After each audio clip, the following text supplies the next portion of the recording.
Alright. Task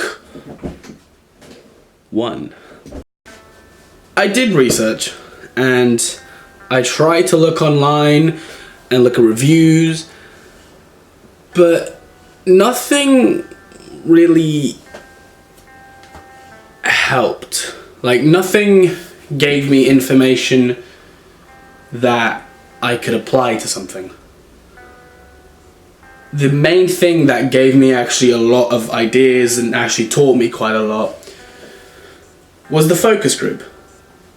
So a lot of this information, I guess, is going to be from things that I learned in the focus group, because for some reason, I guess, talking to the people that I did speak to, I kind of chose people with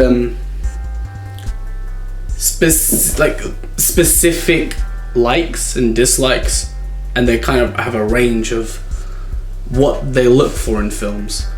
So I kind of got a broad set of input. Alright, so what did I learn? I learned that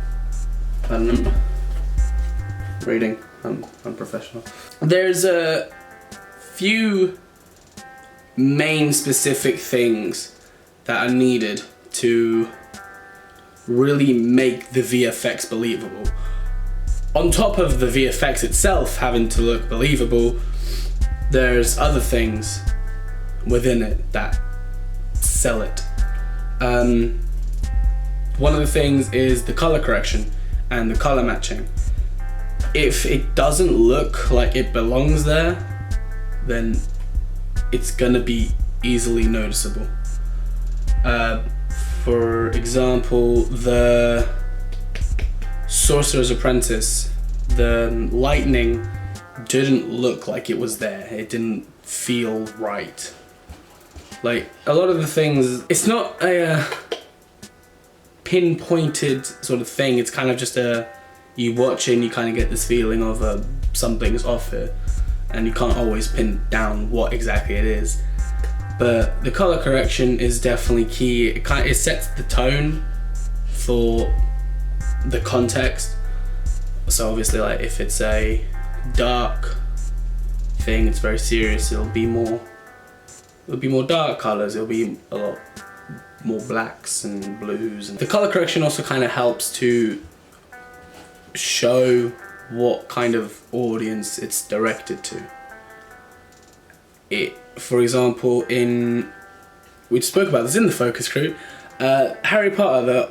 We looked at the Deathly Hallows Part 2 final, like, battle scene specifically, but then we also kind of spoke about the franchise as a whole, where when it kind of like first started, it was very bright and it was very colorful, and it was almost directly aimed at children. It was very lighthearted. It was very, spells and wizardry and magic, and there was no imminent sort of threat. Like, there was the threat, but it wasn't not serious, but like, it wasn't a death, like, imminent sort of death thing.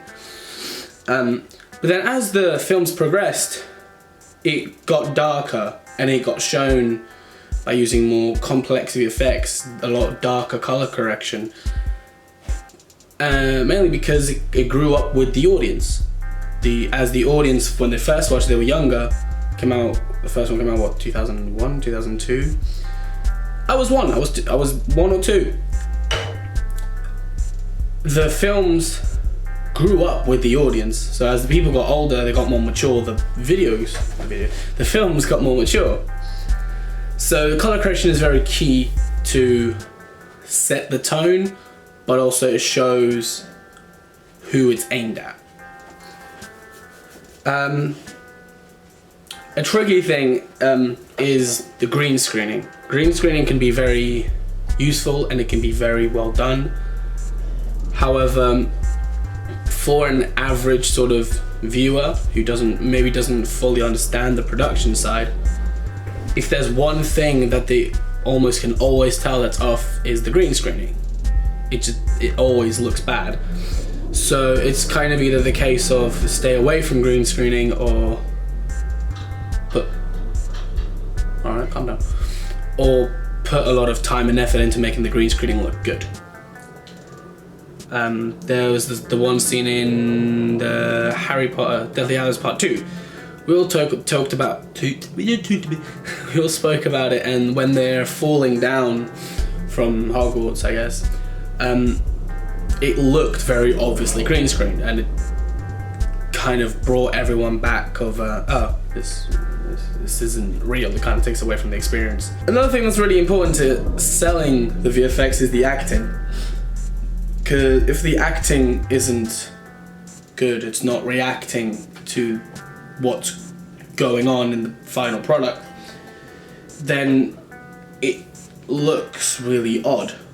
For example, in Sorcerer's Apprentice, when he's getting, you know, fire fired at him, he's not reacting. He's not really showing, oh, I'm being shot at with fire right now. He's kind of just standing there. And it definitely needs to be looked into. It needs to be taken time to almost appreciate the... Acting is very important to make the VFX look believable. So instead of it being acting and then VFX, it's one team, they're working together. The VFX also, or the world I guess, needs to react to the VFX. For example, in Transformers, if the Transformers were jumping on buildings and nothing happened to the buildings, nothing crumbled off, there was not even a little dust, it'd look really not there. It would look obvious. Oh, look, fireworks. Sorry. It would look obviously not real. And also in the Sorcerer's Apprentice, when there was lightning being shot at, there was like no marks left on the walls. There was nothing left. It was just, it hit the wall and that's it. So I need to look into how the environment's going to get affected. Also, it doesn't have to be grand. I learned that it doesn't have to be a massive thing. I didn't realize this. I didn't mention it in the focus group when it first got brought up. But Bradley said something which I didn't even hear at the time, that it doesn't have to be all lasers and fire and obvious energy fields or whatever. It can be something as simple as making something levitate. That's still VFX. You still probably green screened it. It's still something, and it's not a difficult thing to do. So when I first went into when VFX unit got kind of introduced to us, I had this grand idea of like a really cinematic sort of wizard battle, hence why I looked at a lot of wizard films. I had this kind of like grand imagery of the wizard battle and stuff, and then that conversation, listening back to it, kind of made me think, why do I need to do all that? Like, there's no real rhyme or reason to why it needs to happen. Like, it can be simple and effective rather than not so much try and outdo myself, more of a, I don't know, try and make something that I'm not necessarily 100% capable of doing. It's easier for me as someone who's not very inclined into After Effects, and it's not one of my strengths. I can obviously learn and I can look at tutorials, but when it's something that I'm more comfortable doing to begin with, like obviously I'm still gonna have to learn the green screening sort of things, which I've been looking into. It's easier for me to learn the green screening than to make a ball of fire come out of someone's hand. It's more a realistic sort of end goal. Another thing that wasn't actually spoken about in the focus group is sound. Sound design really helps to sell it. And actually, I kind of realized this when I was watching. What was I watching? I can't remember. I can't remember what film it was, but I was watching a film, and halfway through my headphones kind of just bleh, and it was at a very big part with a lot of VFX and a lot of action going on, and my headphones kind of just died and it was silent. And I realized this doesn't look right, it doesn't feel right anymore. So digging into it a bit more, looking at I watched a few videos, but I watched this one specific video from the channel Now You See It, and they kind of spoke about the importance of sound in film in general, but specifically also towards VFX. The score helps to obviously set the tone, and it makes it feel more right. It feels normal. But also they also kind of spoke about the sound effects, like general whooshes, and let's say a lot of, say someone was being, I don't know, force choked or whatever, and then thrown across the room. If there was no sort of thing, it wouldn't look right. It wouldn't sound right. It wouldn't feel right. So yeah, like actually that made me think a lot more.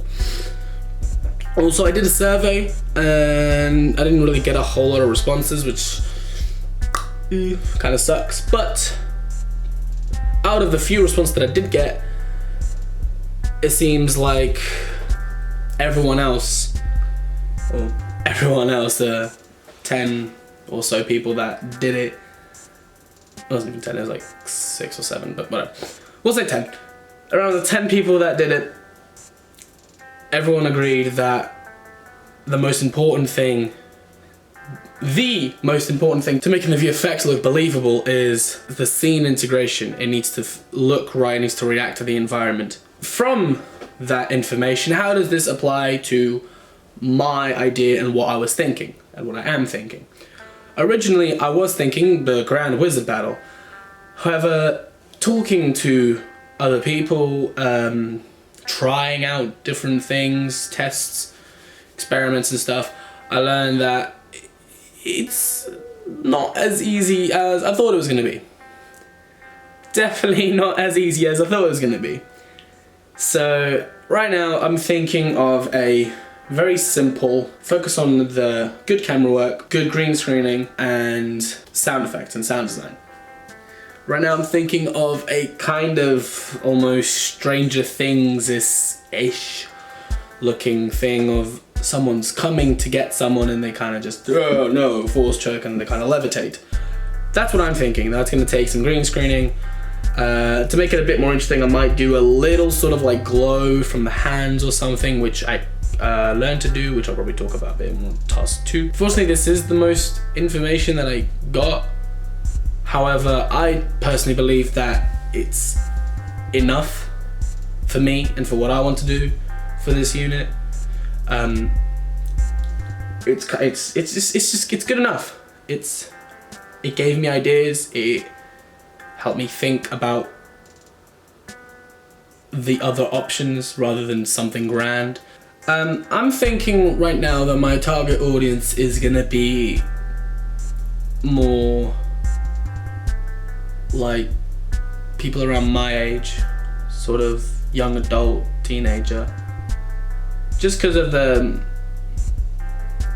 from what I learned, from what I've learned talking to parents and just older people, they don't, from what I saw at least, they don't necessarily, not appreciate, but they don't really care about VFX.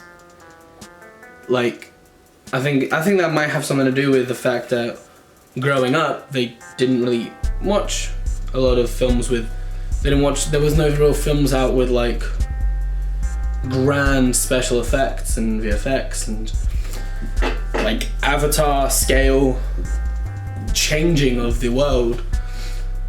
So I don't think that older people are really expecting